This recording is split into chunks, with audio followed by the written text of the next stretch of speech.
Bonjour, bonjour, na balandi nyonso ya émission na biso Diaspora Debout. To pesi bino bambote bisika nyonso bozwami na ngonga oyo. Ya solo to yaka na lumbango soki tozana makambo ya kosolola pona mboka na biso, pona ko partager na peuple congolais na mboka na biso mobimba. Nde na ko banda émission na biso to bandaka na ko remercier balandi nyonso oyo bazo zwangonga ya kolanda émission na biso pe toza ko remercier batu nyonso bazali ko partager ba vidéo na biso pe na bandeko nyonso oyo basi basabone na chaîne ya YouTube na biso. Nde tozo senga na balandi nyonso ya émission na biso Diaspora Debout to na peuple congolais en général botika te ko s'abonner pe bo lemba biso te na ko partager ba vidéo na biso. Ba o nyonso bazwi ngonga ya kolanda émission na biso bo partager ba vidéo na biso pe na ba o nanu ba s'abonner te boye ba vraiment ko s'abonner na chaîne na biso. Toza na posa ya soutien na bino, toza na posa ya aide na bino et pas na biso. Bo soutenir biso po esala biso bien, esala biso malamu. Ya solo to bandaka émission na biso na kokumisa kombo na Yesu Masia na koloba merci epai ya Nzambe Papa na souffle de vie oyo aza kopesa biso abateli biso kobanda ane oyo ebandaki to kobanda tobotama kasi tokomiti na mokolo ya lelo le 10 avril 2022. Ezali pona makasi na biso te, ezali pona malamu na biso te, kasi ezali pona ngulu na ye Nzambe alingi biso tozala en vie pe mission oyo atindi biso na mokili na tosilisi yango te yangwana apesi biso susu temps toyeba ko vivre toyeba kokokisa mission oyo ye atindi biso na mokili oyo na se ya moi. Ya solo merci na Nzambe wana, Nzambe ya Abraham, Nzambe ya Isaac, Nzambe ya Jacob, Nzambe ya Moïse aidi na bala oyo azali père ya réveil ya mboka na biso.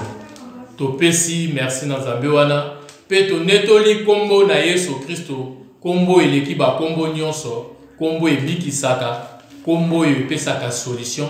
kombo oyo emonisaka ba aveugle, kombo oyo elobisaka ba baba, kombo oyo eyokisaka basu pe etambusaka ba voile. Eza na nguya ya koleka ba nguya nyonso ya mokili oyo tozali monde visible to monde invisible. Eza na nguya moko te to eza na kombo moko te oyo ekokani na kombo na Yesu Kristo to oyo eleki kombo na Yesu Kristo ezala te ekotikala kozala te pe na fiti ekosalamaka te pe ekoyaka te. Ya solo toyebi ke émission na biso to koma kobanda yango na mwa exhortation mukie. Lelo na émission na biso toye to partager exhortation ndenge to mesana na émission na biso toye kolobela si la impact ya relation. Toye to lobela impact ya relation parce que lelo yo tozo mona mokili ndenge tozo vivre na mokili bato bazo yeba lisusu impact ya ba relation te na kati ya bomoi na bango. Nde yango ezo memela biso ba problème ebele tozali kosangana tozo sala ba relation na ba n'importe qui oyo yebi même état d'âme na yete oyebi bisika outi te bokutani kaka boye mbala moko o se confier na ye o komisie pire yo to komisie ndeko na yo. Nzoka na vie na biso bato relation eza na impact ya makasi ya réussite ya vie ya motu to ya kobeba ya vie ya motu. Relation pe ezo compter na kati ya bomoi na biso. Tolingi to expliquer na balandi nyonso ya émission na biso Diaspora Debout to keba na ba relation. Eza na ba relation mususu oyo kosala na vie eko memela yo ba problème eko détruire yo pe eko détruire même famille na yo même bafaire na yo, même vie chrétienne na yo, même musala na yo to makambu na yo nyonso. Eza na bato mususu baza bato oyo esengeli bazalaka musika na biso. Eza na bato mususu soki okuta na bango malamu kopesa na kaka mbote ke kosangana na bango. Bato mususu aza tellement trop jaloux asepelaka na bozwi ya baninga te. Mususu aza tellement songi na niveau ya kosakana te. Ayebi kaka makambu na obo amemi yango libanda, amemi yango epa bato mususu. Tokoti na bato baza lokola ba jaloux basepelaka na bozwi ya bato te. Lelo yo zwi kop moko ya bien oyo esengeli lobi ozwa mbongo oyo kokosunga na vito kokosunga famille na bino, mais tellement ye aza jaloux yo se confia na ye osala na ye relation moko ya malamu okomisa pire yo okomisa ndeko na yo ake abebiseli yo kop abebiseli yo makambo nyonso akoseli yo makambo kasi yo oyebi te. Tango kuna ake kobebiseli yo makambo alobi kuna bayebisa yo te ke yende mutu ayaki koloba pana ye kuna tango akei alobi ayebisi bato wana ke ye azoloba vérité babomba ye bayebisa te na yo mutu oyo zoko se confier na ye. Eza na bato ebele bafoye na bango ekota désordre mpo na barelation. Soit disant mobali asala relation na camarade moko ya mabe amemi eti na ndako apresente na mwasi na ye, camarade wana akomi koya kokotisa mwasi na ye ba idée ya mabe pe apesi mwasi na ye ba stratégie ya mabe oyo akoki kovivre na mobali na ye. Lobi désordre koti libala ekufi. Ndenge moko pe koto ya mwasi akosala ba relation na ye na ba camarade ya mabe bamemi ye na kindumba, bamemi ye na infidélité, bamemi ye na kokosa mobali, balongoli ye respect na mobali na ye, akomi impoli à travers mobali na ye par rapport ya ba camarade. Tokeba na ba relation parce que ça na ba relation mususu et ya quand même kolongola bato même na église même ebebisi pe foi na yo. Bosali na mutu relation na kati ya église akomi koya na ndaku na po alakisaka oka kama be ya pasteur ba erreur ya église ba erreur ya ba chrétien ya koloba ke muninga yozo bukana si bango pe balangwa masangati bango pe ba pasteur tozo yoka bazo bima pe na basi ya bato ba pasteur bango moko basongi ba pasteur bakabakate basungakate ba pasteur te ba yoki yo na problème po ba ya visiter yo il faut bazala muto pesa kadim to pesa offrande abebisi kondima na yo alakisi yo ba erreur ya mabe ya église to ya ba pasteur yo pe kondima na yo esili soko za ko pesa dim oboyi ko pesa so dim soki ozala ko pesa ba offrande oboyi ko pesa offrande soki ozala ki ko soutenir musala ya nzambe ozala ki lokola partenaire na église ozwi décision olongwe na yo na équipe ya ba partenaire ya église. Mususu kutu omona okomi kolemba na ta ya kopuyo kolobake ba pasteur kutu bazote ya biso bango moko bawalangwa masana bango moko bawakosa bango moko bazotonga bango moko bazoyebima na basi ya bato. Okosala relation na mutu moko ye na ndako na otia bimi na mwasi na yo tant mususu azwaka mbongo koleka yo tant mususu azana mutuka ya bien koleka oyo zana mo azana ndaku ya bien koleka oyo zana azwaka salaire to azana business ya munene ayebe a détruire ndaku na yo nyonso wana eza par rapport ya ba relation. Okosala pe relation na mutu oyo aza ndoki aza magicien akoya pe a étouffer ba vie na yo étouffer ba faire na yo o partager makambu na ona ye akena ngona monde des ténèbres akena ndako anganga akena ngona monde banga bakindoki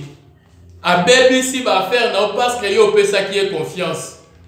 ya mwana tozoyebisa na bato bokeba na ba relation surtout na moi ya lelo ko pesa relation to ko pesa confiance na mutu nyonso te mokili ese ebebi mokili ekomi mabe se confier na Nzambe yende azali ami fidèle. Ko se confier na mutu te zala malamu na mutu nyonso. Zala bien omoni ndeko pesa mbote. Omoni ndeko tuna santé ndenge nini olalaki bien oza bien eza malamu. Wana eza ba recommandation o Nzambe azopesa biso. Mais ko pesa confiance ya ko partageaka makambo ya vie na ona batu ndeko salakeba. Salakeba mokili komi mabe surtout soki oza na foyer na oza na mwasa kitoko oza na bana bo vivre ata ya mingi te ya muke bozozwa yebaka ke mokili bazo sepela te ndenge ozosala ndenge business na yo ezokende liboso ndenge oza na ndako oza na mutuka ndenge yo na mwasi na ona bana no bofanda na kimia mokili bato bazo sepela te bakoki koya kokotisa désordre na kati ya famille na yo bato bakoya na désordre eza bato musika te kasi eza kaka ba relation oyo osala ba porte oyo ofongola nde bango bakopusa na pembeni na yo po batia désordre na kati ya famille na yo nde na sengi na bandeko nyonso balandi nyonso ya émission na biso Diaspora Debout en tout cas tokeba na relation za na impact ya makasi ya kobongisa vie ya mutu to ya kobebisa vie ya mutu ya solo wana mukie tozalaki nango mpona koexote balandi nyonso ya émission na biso Diaspora Debout sikoyo tokoti na émission na biso ya lelo na émission na biso ya lelo tozali na 4 sujets oyo toye to partager na bino na kati ya émission na biso ya lelo. Premier sujet na biso ezali sortie médiatique ya mama na biso Dominique Munongo oyo aye na tribalisme na kati ya mboka na biso oyo aye ko menacer peuple kasayen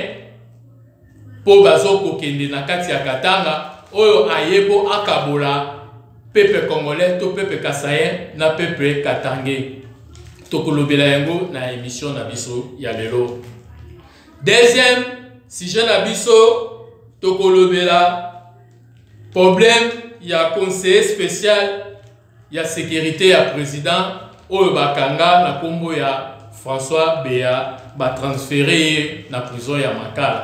tokolobela yango na émission na biso ya lelo. Troisième sujet na biso na émission na biso ya lelo tokolobela procès ya Chibeya Bazana tokolobela yango na kati ya émission na biso ya lelo ekomi wapi na mokolo ya lelo. Quatrième sujet na biso tokolobela si la conseil des ministres o esalamaki le 1er avril balobelaki si likambo ya recensement il faut recensement ebanda na mboka na biso po peuple congolais mutu nyonso azwa carte d'identité tokosolola pe tokolobela ngo na émission na biso ya lelo. Ya solo tosengi na balandi nyonso ya émission na biso Diaspora Debout bo partager ba vidéo na biso ndenge bo mesana ko partager na ba oyo nanu ba s'abonner te boy ba ko s'abonner pe bo like ba émission na biso esa na biso malamu pe kitoko mingi. Tokoti na premier sujet ya émission na biso ya lelo oyo ezali affaire to sortie médiatique ya mama na biso Dominique Munongo oyo azali membre ya ensemble ya Moïse Katumbi. Toyebi te nini oyo batu ya Moïse Katumbi to Katumbi ye moko na ensemble ne bazoluka na peuple congolais. Katumbi afandi 9 ans na mutu ya Katanga eloko ya malonga oye asali ezali te. A détruit Katanga, a détruit Jekamine, a détruit oezali vie ya peuple Katangé mobimba. Eloko ya malonga oye amemi na kati ya Katanga ezali te. Soki tokoti na dossier ya mwana mama oyo tobengi na komo ya Dominique Munongo oyo nga na benga mwana mwasi po aza na capacité te ya kobenga ye mama. Po ba mama ne bango bayaka na unité, bayaka na kosangisa. Ba mama ya bien, ba mama ya solo bayaka na kosangisa. soki bomoni mutu aza na ba âge ya ki mama oyo tokoki kopesa ye respect na âge na ye kasi aye po akabola en tout cas nani akomi na maturité te ya ki mama seke aza nanu mwana mwasi oyo tokobenga jeune fille. Mama oyo alobi ke bakaseyen baye kobebisa katanga to bakaseyen baye na kati ya katanga bazolia bambwa bango kuna bamesana bambwa bazali ba ami na bango baliaka mbwa te bakaseyen baye na souffrance baye kozwa place ya peuple katange nde baye koyebisa biso mama oyo azali mwana ya munongo oyo asalaka na tango ya Mobutu oyo batravaya pona koluka kodétruire to koboma peuple kasayen na kati ya katanga na temps oyo ya papa na biso Kyungu oyo atindaka bato baboma bakasayen. Papa na mama oyo Dominique Munongo ye pa azalaka pe ye azalaka pio ya Mobutu pona kobomaka bato. Ye mutu aboma oyo ezali ndeko na ye Katange tobengi na kombo ya Ngunza Carbone. Ye mutu pe aparticipa na koboma ndeko na ye Katange oyo tobengi na papa na biso Kibasa Maliba pe aparticipa na mort même ya bandeko na ye ba Katange. Kasi na source na biso bayebisi biso ke mama oyo bango bazali bakatange te, azali katangese te, azali bato oyo badescendant na bango bauta na Tanzanie, bazali bapaya oyo bauta na Tanzanie bakota kala na kati ya Congo nde bazwa nationalité na biso congolaise pe bakota baya kofanda na kati ya Katanga. Yango wana lokola baza bapaya yango wana baye po bakabola biso peuple congolais. Biso peuple congolais tozalaka ini ban avant belge aya na mboka na biso peuple congolais tozalaka ini. Belge baye ko dominer biso, baye ko faire souffrir biso avant tozwa indépendance. Peuple congolais tozalaka ini pe na komba oyo ba papa na biso Lumumba na bakasavu babundaka pona indépendance. Lumumba azalaki kasayen kasi kasavu azalaki mutu ya Congo central, mais basangana na batu ya ba province ebele nyonso ya Congo pona kobunda pona indépendance ya mboka na biso. Batalaka likambo ya tribité, batalaka likambo ya province te, basangana katapte congolais, basangani bomoko ndenge balobaka union fait la force pe balongi bakwesi belge pe belge andimi kopesa biso indépendance. Tozui indépendance belge ayaki komona bakasayen baza bato bafongola miso. Belge aye kotia songi songi ba belge baye kotia songi songi entre Lumumba na Kasavu pona ko séparer peuple congolais. Nde ba belge ba monaka ke soki indépendance wane pesa maka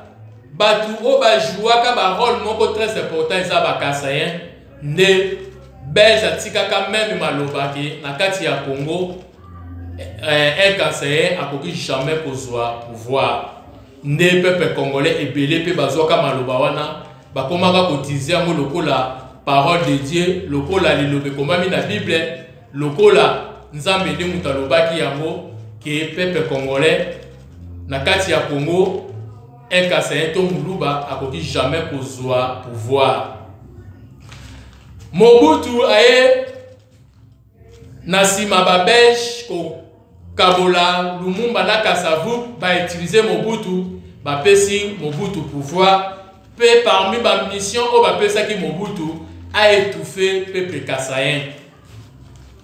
Mobutu a étouffé peuple kasayen ti Mobutu alongwa Pepe Kasaye bazwa tante ya kotonga mboka na bango bakoma kutu kokima même Kasaye kokina ba province mususu différent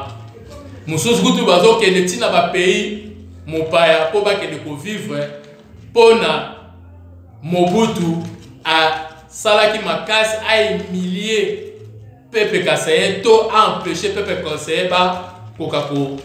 bongisa mboka na bango te to ba kotonga mboka na bango te.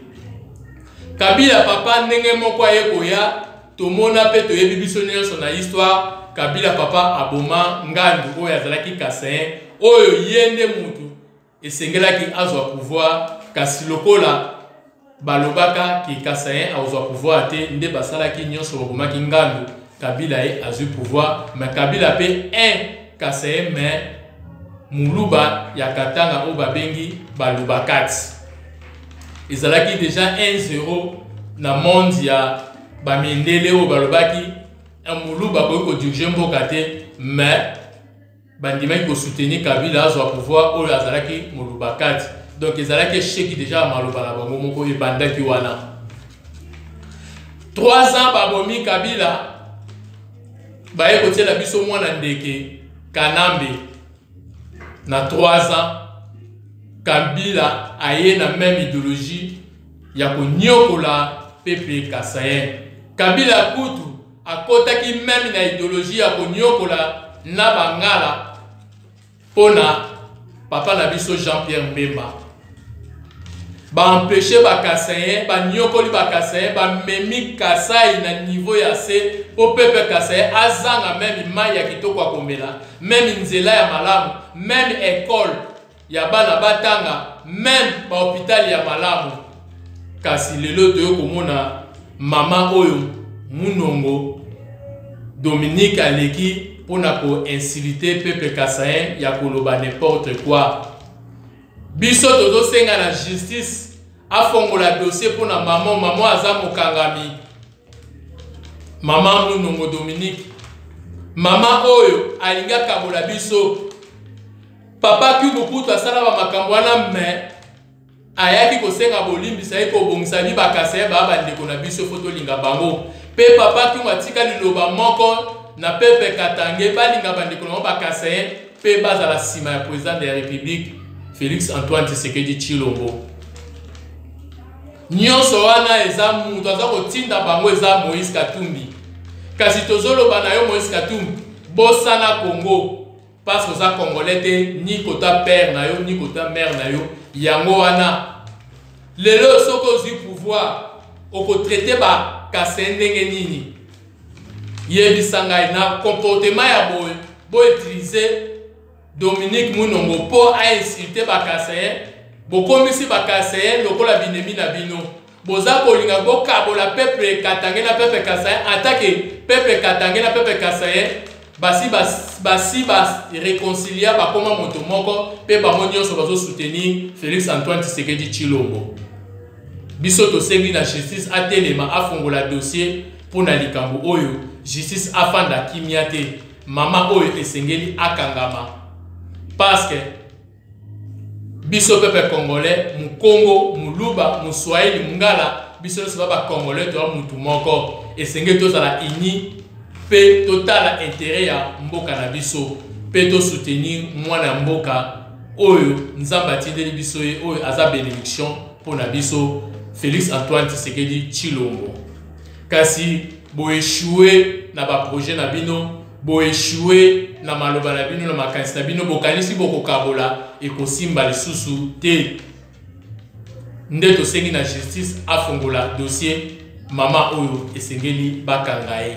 bakoki kotika ye te ndenge bakanga Pasteur Ngoyi Mulunda mama oyo mpe bakanga ye mpona bato mosusu babanga bameka lisusu koya te mpona kokabola peuple congolais ya solo toleki na sujet oyo ya mama na biso Dominique Munongo mama ya ndoki mama ya division mama amesana ko diviser bana mama moko toyebi te ndenge avivaka na mobali na bana na ye mais semence na ye esi emonani par rapport ya maloba na ye moko toke na deuxième sujet ya émission na biso ya lelo o ezali tobelisi conseil spécial ya sécurité ya président de la République papa na biso François Beya o bakangaka pona makambo ya coup d'état o bangaki basala président de la République banda azalaki na prison ya Aner bazali kosambisa ye mais aza koloba vérité nyonso te yango wana bafandisaka ye tambula ye mpona ko-auditionne ye kotuna ye mituna kosulula na ye kasi azofungwama vraiment makasi te nde bazwi dossier na ye batindi yango na parquet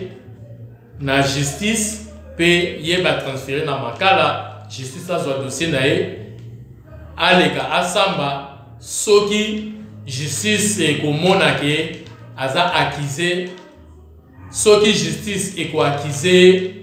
ekozala na bapreuve ya accusation epa na ye bakoyeba kokondane kasi soki akoka kodefendre kolakisa ki innocence na ye bakoyeba kolibere toyebi ke tokomi na état de droit justice ya mboka na biso aosala mosala peuple congolais biso tozobanga te toyebi ke justice aosala mosala ndenge esengeli